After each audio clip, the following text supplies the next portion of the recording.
Melaksanakan ibadah haji ke Tanah Suci merupakan impian setiap umat muslim. Terlebih dapat melaksanakan ibadah haji pada usia muda adalah anugerah. Muhammad Amin, 19 tahun, ditemui usai mendapatkan pembekalan dan persyaratan administrasi haji di Asrama Haji Embarkasi Palembang mengatakan, menunaikan ibadah haji ini merupakan salah satu keinginan dirinya sendiri dan juga dorongan dari pihak keluarga. Pada ibadah haji tahun ini, ia berangkat bersama ayah dan ibu serta 2 orang kakaknya.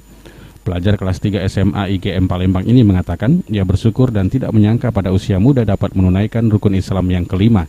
Sekarang umurnya 19 tahun. Ngapa kita ikut haji ini berdasarkan apa deh? Dari orang tua apa kamu? Berdasarkan orang tua sama keinginan. Keinginan dari sendiri lah. Apa keinginanmu sendiri apa? Untuk memenuhi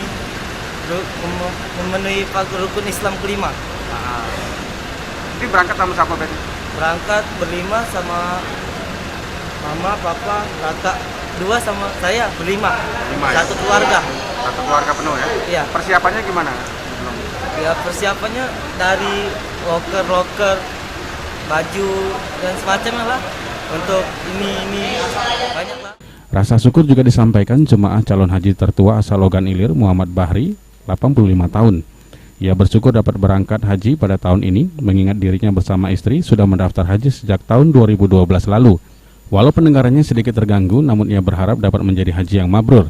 Hal yang sama juga disampaikan istrinya Nuriah yang berumur 79 tahun. 2012. 2012 ya. Nah, inginnya kenapa begitu lama Bapak bisa umur tua gini naik haji? Saya mampu. Gimana Pak? Saya mampu. Dia ini kurang lebih. Gitu nih Bu. Harapan kami Ibu, iya. di dulu kan Mbak, di bini orang tahu tuh bulan puasa tadi. Puasa tadi. Iya. Nah, terus? Itu Pak nggak minta suruh buat surat-surat pengurangan. Dia itu kau datang 2 kalinya, lunasi. Alhamdulillah. Iya, baik itu. Harapan kita cak mana Bu naik haji ini Bu? Ini yang pertama kan? Iya. Harapannya cak mana harapannya? Pengennya? Iya. Haji mabrur. Julius Lumban Gaul, PAL TV.